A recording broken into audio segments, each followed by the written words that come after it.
कवी महिपती बुवा विरचित मराठी ग्रंथ श्री भक्तिविजय कथासार. मागील भागात आपण अनुक्रमणिका आणि या ग्रंथाविषयीची माहिती थोडक्यात समजून घेतली. आता या भागापासून आपण अध्यायांना सुरुवात करूया. 57 प्रकरणांमध्ये हा ग्रंथ इथे विभागलेला आहे. मराठी कथासार रूपाने, गोष्टीच्या स्वरूपात आपण सार रूपाने हा ग्रंथ समजून घेत आहोत. पाहूया महिपती बुवा विरचित मराठी ग्रंथ श्री भक्तिविजय कथासार रूपाने. अध्याय पहिला. उपोद्घात. उत्तर देशात नामाजी नावाचा एक मोठा देवभक्त फार पूर्वी होऊन गेला. तो साक्षात ब्रह्मदेवाचा अवतार आहे असं लोक मानत असत. त्याने संतचरित्र नावाचा वाल्हेरी भाषेत एक ग्रंथ लिहिला आहे आणि मानदेशातील उद्धव चिदघन यांच्या ग्रंथ आधारे महिपती कवी यांनी हा भक्तिविजय हा ओवीबद्ध ग्रंथ लिहिला आहे.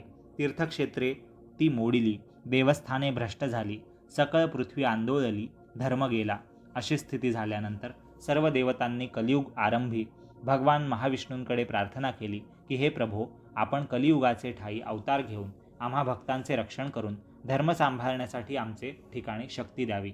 भक्तांची ही प्रार्थना ऐकून भगवंताने मागील अवतारांची सर्व माहिती सांगून आता मी बुद्ध रूप धारण करून भक्तांचे रक्षण करणार आहे आणि पाषाण होऊनी देव बैसले तयासी अविंध फोडिती बळे तीर्थीकर बैसाविले अशी अवस्था प्राप्त करवली. तेव्हा महाविष्णूने भक्तगणास म्हणजे उद्धवास श्री क्षेत्र पंढरीत, अक्रूर याला मथुरा इथे, दारुकाला पश्चिमेस, पूर्वेस म्हणजे जगन्नाथपुरीस, व्यासांना आणि हस्तिनापुरात वाल्मिकी ऋषींना अशा प्रकारे निरनिराळे अवतार घेण्यास सांगितले. सर्वांनी भगवंताचा जय जयकार करून ते आपल्या अवतार कार्याच्या तयारीस लागले. उद्धवास नामदेव, शुकमुनीस कबीर भक्त, वाल्मिकी ऋषींना तुलसीदास, दारुकाला रामदास आणि शंकराला जुनागडास नरसी मेहता या नावाने सर्वांना प्रकट होण्यास सांगितले. त्या महान भक्तांचे चरित्र श्री मालू कवीने भक्तिविजय या ग्रंथातून कथन केले. त्याचे हेच आता क्रमवार पद्धतीने आपण चिंतन करू. ती कथा पुढील अध्यायी श्रवण करावी. अध्याय दुसरा. भक्त जयदेव. श्री व्यासाचा जयदेव हा अवतार आहे. जगन्नाथ क्षेत्रातील तंदुबिल्व गावात एका ब्राह्मणाच्या घरी जयदेवाचा जन्म झाला. व्रतबंधनानंतर तो सर्व शास्त्रात निपुण झाला आणि त्याने गीतगोविंद नावाचा एक सुरस ग्रंथ लिहिला.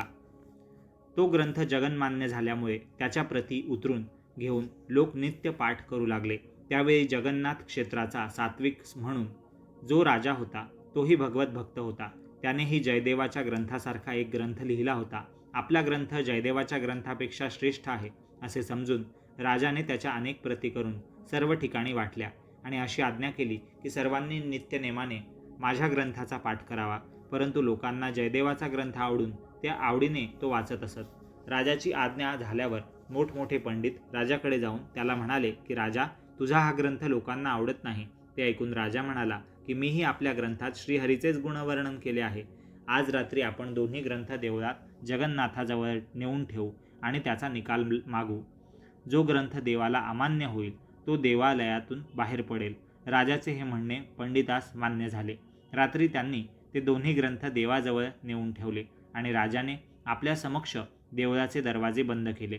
काकड आरतीस दुसरे दिवशी प्रातःकाळी मंडळी गेली तेव्हा जयदेवाचा ग्रंथ आत देवाजवळ आणि राजाचा बाहेर येऊन पडलेला त्यांनी पाहिला. तेव्हा लोकांना आनंद होऊन राजाला फार दुःख झाले. मग राजा देवासमोर हात जोडून प्रार्थना करू लागला की देवा, जयदेवाच्या ग्रंथाचा स्वीकार करून माझ्या ग्रंथाचा अव्हेर केलास म्हणून मी आता प्राणत्याग करतो. माझी भक्ती आणि सेवा तुला पसंत नाही, तेव्हा जीव ठेवून तरी काय करायचे आहे. राजाच्या या भाषणाने देवाचे मन द्रवले. मग त्याने त्याच्या ग्रंथातले 24 श्लोक जयदेवाच्या ग्रंथात घातले आणि राजाचे समाधान केले. ह्याच क्षेत्रात एक अग्निहोत्री ब्राह्मण राहत असे. त्यास पद्मावती नावाची कन्या होती. ती अतिरूपवती असून तिला कृष्णार्पण करण्याचा विचार तिच्या वडिलांचा असल्यामुळे जे कोणी तिला मागणी घालायला येत लग्नासाठी त्यांना तो नकार देत असे. एके दिवशी परमेश्वराने त्या ब्राह्मणाच्या स्वप्नात येऊन त्याला दृष्टांत दिला की ही कन्या तू जयदेवास दे, तो माझाच अंश आहे. याप्रमाणे स्वप्नात दृष्टांत झाल्यावर त्या ब्राह्मणाला परम आनंद झाला आणि त्याने पद्मावतीचे जयदेवाबरोबर मोठ्या थाटात यथाविधी लग्न लावले. जयदेव लग्न झाल्यानंतर जगन्नाथास राहू लागला. तो तेथे दररोज भजन कीर्तन करत असे. त्याचा अधिकार पाहून शेजारच्या गावातील एका सावकाराने त्याला आपला गुरु केले. एके दिवशी सावकाराने जयदेवास विनंती केली की आपल्या चरणाने माझे घर पावन करावे. जयदेवानेही त्याची प्रेमळ भक्ती पाहून त्याच्या घरी जाण्याचे कबूल केले. नंतर सावकारांनी मोठ्या सत्काराने त्याला आपल्या घरी नेऊन मोठ्या प्रेमाने त्याची सेवा केली. थोडे दिवस तेथे राहून जयदेव परत घरी जाण्यासाठी निघाला. त्यावेळी सावकाराच्या मनात त्याला पुष्कळ द्रव्य संपत्ती द्यायचे होते, पण जयदेव काही घेणार नाही. म्हणून जयदेवास पोचवण्यासाठी जो चाकर नोकर दिला होता त्याला सावकाराने सांगितले की हे द्रव्य संपत्ती गुरुजींच्या नकळत मी रथात ठेवत आहे, ते तू पद्मावतीस दे. परंतु सावकाराने जयदेवास बरेच द्रव्य साधन दिले असून ते घेऊन तो आपल्या गावी जात आहे अशी बातमी 2 चोरांना समजली. म्हणून त्यावर हल्ला करून ते द्रव्य लुबाडावे असा निश्चय करू लागताच ते चोर त्याचा पाठलाग करत चालले. सावकारांनी दिलेले चाकर नोकर जयदेवाची परवानगी घेऊन मध्येच निघून गेला आणि जयदेव एकटाच पुढे चालला होता. इतक्यात अरण्यामध्ये त्या दोघा चोरांनी जयदेवाला गाठले. हे चोर आहेत असे जयदेवाच्या लक्षात येताच त्याने रथासह सर्व सामान त्यांच्या स्वाधीन करून आपण पायी जाऊ लागला. त्यावेळी चोरांना शंका आली की कदाचित जयदेव सावकारास सांगून आपणास शिक्षा देईल. या भीतीने त्यांनी जयदेवाचे हातपाय तोडले आणि त्याला रस्त्याच्या बाजूला टाकून चोर निघून गेले. जयदेव ईश्वराचे गुण गात तिथेच पडला. असे इकडे झाले की क्रौंच राजा शिकारीस गेला असताना जयदेव स्वामी त्याच्या नजरेस पडला. त्याची दैदिप्यमान अशी कांती पाहून हा मोठा सत्पुरुष असावा असे राजाला वाटले. त्याचे हातपाय कोणी छेदले वगैरेची जयदेवाजवळ विचारपूस केली. तेव्हा जयदेव राजास म्हणाला की मी जन्मल्यापासूनच असाच आहे. मग राजाने त्याला आपल्या वाड्यात नेले आणि सिंहासनावर बसवून त्याची मनोभावे पूजा केली आणि पुढे आपण त्याचा शिष्य झाला. एके दिवशी राजाने गुरुजीस म्हटले की गुरु महाराज, या दासाच्या हातून काही ईश्वराची सेवा घडावी अशी इच्छा आहे. तेव्हा जयदेवाने उपदेश केला की राजा, लक्ष्मीपेक्षा ईश्वरास साधू अधिक प्रिय आहे. म्हणून तू निरंतर साधू संतांची सेवा करत जा. वस्त्रभूषण देऊन त्यांच्या इच्छा पूर्ण कर. तेणेकरून तू ईश्वराचा आवडता होशील. तेव्हापासून राजा याचकांच्या मागणाऱ्यांच्या सर्व इच्छा पूर्ण करू लागला. राजाची कीर्ती ऐकून तेथे लांब लांबचे साधुसंत येऊ लागले. राजा त्यांना प्रेमाने ठेवून घेऊन त्यांचे मनोरथ पुरवत असे. राजाकडे साधुसंतांचा फार सत्कार होऊन पुष्कळ द्रव्य लाभ होतो ही बातमी ज्या चोरांनी जयदेवास लुटले होते त्यांनाही समजली. तेव्हा तेही ढोंगी साधू बनून राजवाड्यात आले. तेथे जयदेवास सिंहासनावर पाहून त्यांच्या पोटात एकदम धसका बसला. जयदेवाने मात्र त्यांना पाहिल्याबरोबर ओळखले, तरीसुद्धा त्यांना प्रेमाने आलिंगन दिले आणि सर्वांनी त्याची पूजा केल्यावर ते तेथेच राहू लागले. राजा त्यांची उत्तम प्रकारे बर्दास्त ठेवत असतानाही त्यांचे मन खात असल्यामुळे ते दिवसेंदिवस क्रूश होऊ लागले. ते मारेकरी. तेव्हा एके दिवशी राजाने जयदेवास विचारले की महाराज, या 2 साधूंचा योग्य सत्कार होत असतानाही ते दिवसेंदिवस क्रूश दुर्बळ का होत आहेत? तेव्हा जयदेव राजास म्हणाला की आजपर्यंत जे साधुसंत आले त्यांच्याहून यांची योग्यता अधिक आहे. आता त्यांची जाण्याची मर्जी असली तर त्यांना आज्ञा द्यावी. पुढे एके दिवशी त्या कपटी साधूंनी राजाला म्हटले की आम्ही तीर्थयात्रा करत फिरणारे येथे बहुत दिवस झाले, आता जाण्यास परवानगी द्यावी. तेव्हा राजाने त्यांनी मागितल्याप्रमाणे 2 रथ भरून द्रव्य संपत्ती दिली आणि आपला एक सेवकही त्यांना पोचवण्यासाठी दिला. ते मार्ग क्रमत असताना राजाच्या सेवकाने त्यांना विचारले की जयदेव स्वामींची तुमच्या ठिकाणी इतरांपेक्षा जास्त पूज्य बुद्धी दिसली. त्याचं कारण जर तुम्ही कृपा करून सांगाल तर तुमचे माझ्यावर उपकार होतील. मग ते म्हणाले की पूर्वाश्रमी म्हणजे आधीच्या काळी आम्ही आणि तुमचा स्वामी जयदेव एका दुष्ट राजाच्या आश्रयास होतो. तेथे जयदेव हा त्याचा प्रधान आणि आम्ही त्याचे चाकर होतो. एकदा जयदेवाच्या हातून एक मोठा अन्याय झाला. तेणेकरून राजास कोप होऊन त्याने अरण्यात नेऊन त्याचा शिरच्छेद करण्याची आज्ञा आम्हाला दिली. परंतु आम्ही शिरच्छेद न करता हातपाय तोडून त्याला जिवंत सोडून दिले. तो उपकार स्मरून त्याने आमचा इतका सत्कार केला. याप्रमाणे त्यांनी खोटी बातमी सांगितली त्या चाकराला. तेव्हा असा चमत्कार झाला की धरणी दुभंग होऊन ते चोर तेथे जमिनीत गडप झाले. हा चमत्कार पाहून त्या सेवकाला आश्चर्य वाटले आणि त्याने झालेले वर्तमान परत येऊन जयदेव स्वामींना सांगितले. ते ऐकून जयदेव स्वामींना फार वाईट वाटले. त्याने ईश्वराची प्रार्थना केली की हे देवा, तुझे जे महाशत्रू होऊन गेले त्यांना तू उत्तम गती दिली असताना माझ्या शत्रूंना अधोगती कशासाठी देतोस?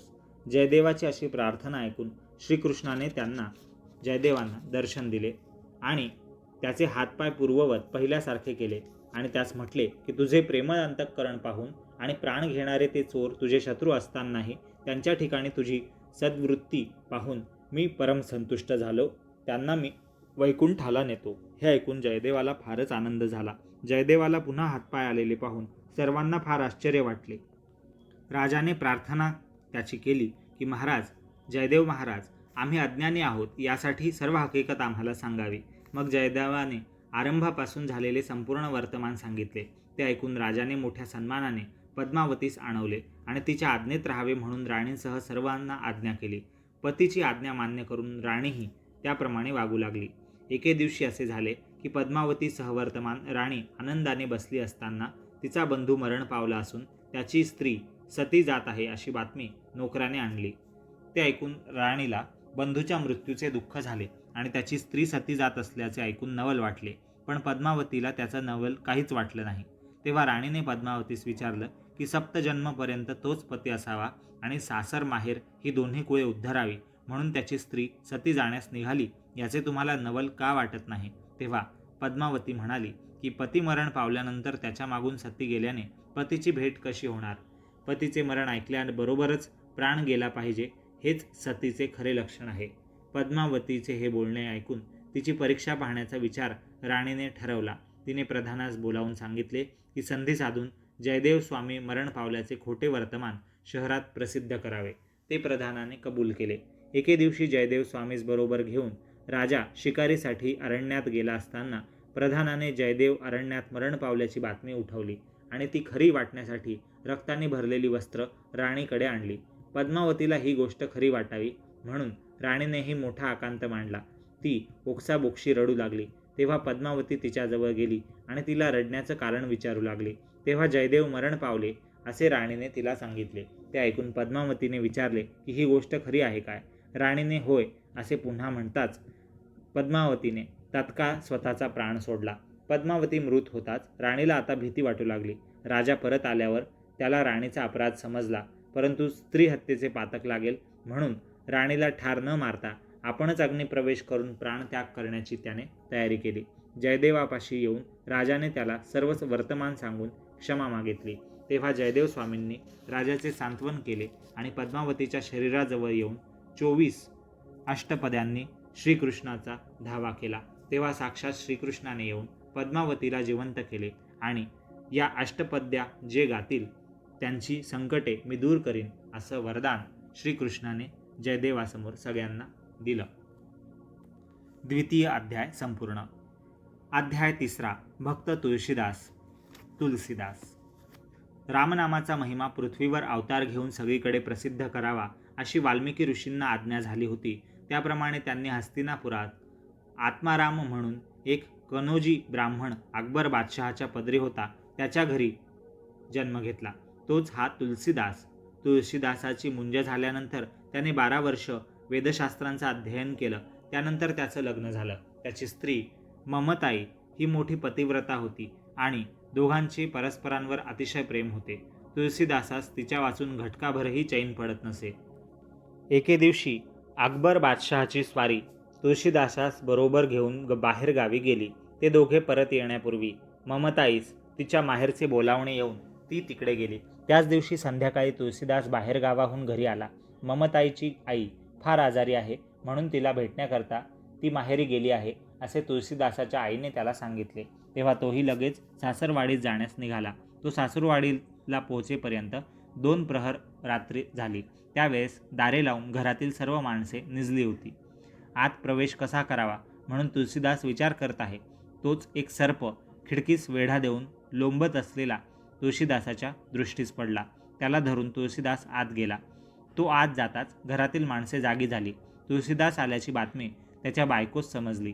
तेव्हा तिने त्याला म्हटले की दरवाजे बंद असताना आपण आत कसे आलात? तेव्हा तो म्हणाला की तू जो दोर मला आत येण्यासाठी लोंबत ठेवला होतास त्याला धरून मी आत आलो. हे ऐकून तिला नवल वाटले. ती खिडकीपाशी जाऊन पाहते तो तिथे एक मोठा सर्प लोंबत असलेला तिच्या दृष्टीस पडला. तेव्हा ती त्याला म्हणाली की प्राणनाथ, जितकी तुम्ही माझ्यावर प्रीती ठेवता तितकी जर श्रीहरीच्या पायी ठेवाल तर तुमच्या आयुष्याचे सार्थक होईल. ते भाषण ऐकताच तुळशीदास विरक्त झाला आणि त्याने तिला मातोश्री असं म्हणून नमस्कार केला आणि तो आनंदवनास तपश्चर्या करण्याकरता निघून गेला. तेथे तुळशीदासाने 12 वर्ष तपश्चर्या केली. दररोज त्या अरण्यात शौचास गेल्यानंतर परत येताना उरलेले उदक तो एका वृक्षाखाली नियमितपणे टाकत असे. एके दिवशी नित्याप्रमाणे तुळशीदास शौचानंतर वृक्षाखाली उदक टाकत असताना एक पिशाच्च प्रकट होऊन ते त्यास म्हणाले की रोज नेमाने मला तू पाणी दिल्यामुळे मी तुझ्यावर प्रसन्न झालो आहे. तुला जे वाटेल ते माग, मी देतो. तेव्हा श्रीरामाची भेट करून दे म्हणून तुळशीदासाने त्याला सांगितले. परंतु श्रीराम हे नाव ऐकताच भूत मागे मागे जाऊ लागले आणि म्हणाले की ज्या ठिकाणी तू पुराण ऐकावयाचे नित्य जातोस तेथे एक म्हातारा ब्राह्मण येत असतो. तो हातात काठी घेऊन आणि डोक्यात टोपी घालून सर्वांच्या आधी येतो आणि सर्व मंडळी निघून गेल्यानंतर मग निघून जातो. तो ब्राह्मण तुला रामाची भेट करवेल. तो प्रत्यक्ष मारुती आहे, माझा तो अधिकार नाही, असं सांगून पिशाच्च अदृश्य झाले आणि तुळशीदासही आपल्या आश्रमात परत गेले. दुसऱ्या दिवशी पुराणाच्या वेळी पिशाच्याने सांगितलेली सर्व चिन्हे पाहून तुळशीदासास खून पटली. पुराण आटोपल्यानंतर तो ब्राह्मण जात असताना त्याला तुळशीदासाने मार्गात गाठून साष्टांग नमस्कार घातला. तेव्हा तो ब्राह्मण म्हणाला की मी गरीब आहे, तुला देण्याकरता माझ्याजवळ काही नाही. तेव्हा तुळशीदास म्हणाला की तुम्ही ब्राह्मण नसून साक्षात मारुती आहात. श्रीरामांचं दर्शन तुम्ही मला करून द्यावं. वाल्मिकीने अवतार घेतलेला हा तुळशीदास आहे असं मारुतीने ओळखल्यावर त्याला प्रेम आलिंगन दिलं आणि लवकरच रामाची भेट करवतो तुझ्याशी असं सांगून मारुती अदृश्य झाला. श्री रामचंद्रास मारुतीने सांगितले की तुमच्या आज्ञेवरून वाल्मिकीने तुळशीदास या नावाने अवतार घेतला आहे. त्याला आपल्या दर्शनाची तळमळ लागली आहे, ह्यासाठी त्याला दर्शन दिले पाहिजे. श्री रामचंद्राने मारुतीचं ते म्हणणं मान्य केलं आणि त्याच दिवशी वानरसेना समागमे सोबत घेऊन तुळशीदासांच्या आश्रमापाशी आले. परंतु तुळशीदासाने त्याला त्या स्वरूपात रामांना ओळखले नाही. त्यांच्या मागून मारुतीने येऊन तुळशीदासांना विचारले की तुझा हेतू पूर्ण झाला ना? तेव्हा तुळशीदास म्हणाला की श्रीराम मला अजून भेटले नाहीत. जे ध्यान वाल्मिकीने वर्णन केले आहे ते ध्यान पाहावयाची माझी इच्छा आहे. तेव्हा तुझी ती इच्छा पूर्ण होईल असं सांगून मारुती अदृश्य झाला. मारुतीने श्री रामचंद्रांचे स्तवन करून ते प्रकट झाल्यावर त्यांना पुन्हा विनंती केली की तुळशीदासांना वाल्मिकीने वर्णन केलेल्या रूपात, मूळ रूपात तुमच्या आपली भेट द्या. ती झाली पाहिजे, ती आपण द्यावी. मारुतीच्या इच्छेप्रमाणे अयोध्यापती श्रीरामांनी तुळशीदासाला भेट देऊन पुन्हा आलिंगन दिलं. रामनामाचा महिमा जगात वाढवावा अशी त्याला आज्ञा देऊन त्याच्या मस्तकावर हात ठेवून प्रभू रामचंद्र अदृश्य झाले. तेव्हापासून तुळशीदास रात्रंदिवस रामाचे भजन कीर्तन करू लागला. वाराणसी येथे त्याची कीर्ती फारच पसरली. पुढे लोकांनी त्याला मठ बांधून दिला आणि श्रीमंत लोकांनी तुळशीदासाला दिलेल्या द्रव्याचा, संपत्तीचा धर्मकार्यात उपयोग झाला.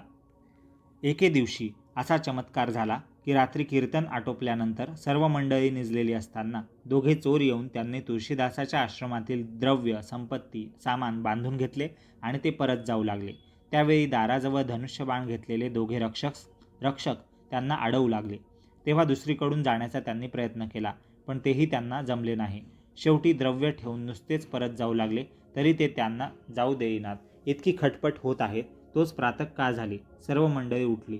तुळशीदास बाहेर आला तेव्हा ते चोर त्याच्या पाया पडून अपराध कबूल करून म्हणाले की आम्ही चोरी करण्याचा प्रयत्न केला, परंतु तुमच्या मठरक्षकांकडच्या कडक पहाऱ्यामुळे आम्ही आत अडकून पडलो. आपण द्वाररक्षक ठेवलेले नसल्यामुळे तुळशीदास मनात समजला की राम आणि लक्ष्मण या दोघांनी रात्री मठाचे रक्षण केले. तुळशीदासाने चोरांना क्षमा करून थोडे द्रव्य दिले, परंतु श्रीरामाच्या दर्शनाने त्या चोरांची वाईट बुद्धी नाहीशी झाली होती. म्हणून ते तुळशीदासाचे शिष्य झाले आणि स्वतः ईश्वर भजन करू लागले. दुसऱ्या एके वेळी असा चमत्कार झाला की ब्राह्मणांसह तुळशीदास भोजनात बसत आहे. इतक्यात ज्याच्या हातून पूर्वी ब्रह्महत्या झाली होती असा एक ब्राह्मण जय सीताराम असे म्हणत तिथे भिक्षा मागण्यास आला. तेव्हा तुळशीदासाने त्याला आलिंगन देऊन आपल्या पंक्तीस बसवल्यामुळे सर्व ब्राह्मण उठून जाऊ लागले. तेव्हा रामनामस्मरणाने त्याची ब्रह्महत्या टळून हा पुण्यवान झाला आहे अशी तुळशीदासाने पंडितांची पुष्कळ समजूत केली, परंतु ती त्या पंडित ब्राह्मणांना मान्य होईना. नामस्मरणाने भस्म होत नाही असे पातकच नाही असे स्वतः श्रीकृष्णाने उद्धवाला भागवत या ग्रंथात सांगितलेले आहे. वगैरे पुष्कळ पुराणातील आधार तुळशीदासाने ब्राह्मणांना दाखवले तरीसुद्धा ब्राह्मण आपला आग्रह सोडिनात. ते म्हणाले की तुम्ही समोरच्या शंकराच्या देवळातील नंदीकडून नैवेद्य भक्षण करवून दाखवावा, म्हणजे याची ब्रह्महत्या गेली असे आम्ही समजू आणि पंक्तीस घेऊन भोजन करू. कोरडे ब्रह्मज्ञान उपयोगी नाही, प्रत्यक्ष प्रचिती दाखवा, अनुभव दाखवा. हे ब्राह्मणांचे भाषण ऐकून तुळशीदास नैवेद्य घेऊन शंकराच्या देवालयात गेला. देवालयात गेल्यावर तुळशीदास हात जोडून उभा राहिला आणि त्याने प्रार्थना केली की हे देवा काशी विश्वेश्वरा, त्वा विष भक्षण केले त्यावेळी तुझ्या सर्वांगाची आग झाली. ती रामनाम उच्चारताच शांत झाली. त्याच रामाचे नाव या ब्राह्मणाने घेतल्याने हा ब्रह्महत्येच्या पातकापासून मुक्त झाला नाही का? ती साक्ष जनांना दाखवण्यासाठी नंदीने सर्वांसमक्ष हा नैवेद्य भक्षण करावा अशी या दासाची, तुळशीदासाची आपणापाशी विनंती आहे. तेव्हा सर्वांच्या समक्ष त्या पाषाणाच्या दगडाच्या नंदीने तो नैवेद्य खाल्ला. पत्रावळ सुद्धा शिल्लक ठेवले नाही. हा चमत्कार पाहून सर्व लोक तुळशीदासाच्या पायावर लोटांगण घालू लागले. त्यांनी त्या ब्राह्मणाला पंक्तीस घेऊन भोजन केले आणि तुळशीदास खरा भक्त आहे अशी सर्व ठिकाणी त्याची कीर्ती वाढू लागली. पुढे एकदा असे झाले की जैतपाळ नावाचा एक सावकार मरण पावला असताना त्याची स्त्री सती जाण्याकरता घरातून निघाली. जाताना रस्त्यात तिला तुळशीदासाचा आश्रम लागला म्हणून ती त्याला नमस्कार करण्यासाठी मठात गेली. तिने तुळशीदासाला नमस्कार केल्यावर त्याने अष्टपुत्रा सौभाग्यवती भव असा आशीर्वाद दिला. तेव्हा ती म्हणाली की महाराज, माझा पती मरण पावला असून मी माझ्या पतीसोबत सहगमन करण्यासाठी सती चालली आहे. तेव्हा तुमचे आशीर्वाद खरे कसे होणार? ते ऐकून तुळशीदास बोलला की ईश्वराच्या चिंतनात मी निमग्न असताना तुला आशीर्वाद मिळाला, त्या अर्थी तो त्यानेच दिला आहे ईश्वराने असे समज आणि तोच सर्वसमर्थ प्रभू तुला मिळालेले आशीर्वचन पूर्ण करेल. ते ऐकून आश्चर्य करत ती पतीच्या प्रेताजवळ आली.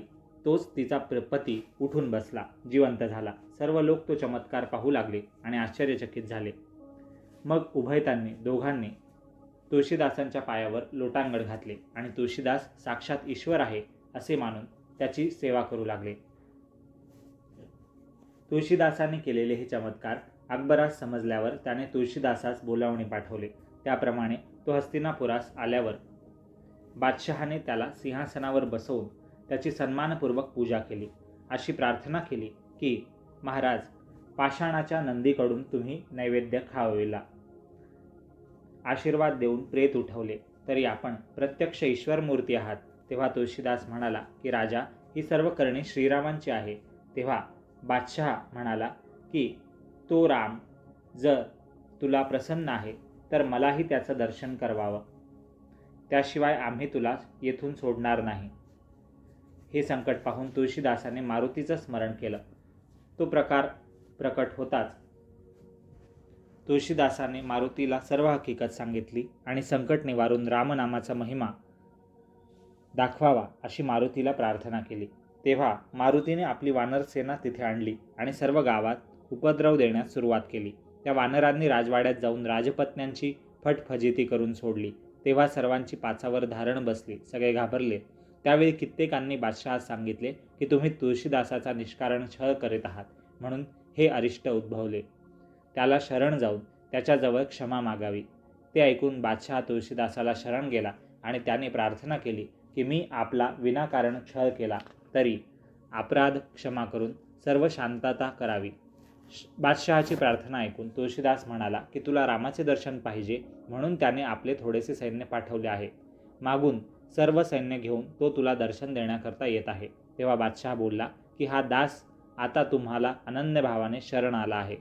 आपल्या कृपा कटाक्षाने शांतता व्हावी. बादशहा लीन झालेला पाहून तुळशीदास शांत राहिला आणि सर्व वानर तिथून निघून गेले. तुळशीदास त्यानंतर 1 वर्ष तिथे राहिला आणि त्याने सर्वांना भक्तिमार्गास लावले. पुढे तो बादशहा विचारून गोकुळ, मथुरा वगैरे तीर्थयात्रा करत वृंदावन इथे आला. त्यावेळी तेथे प्रियदास म्हणून एक साधू होता. त्याने संस्कृत भाषेत बऱ्याच संतांची चरित्र वर्णन केली होती.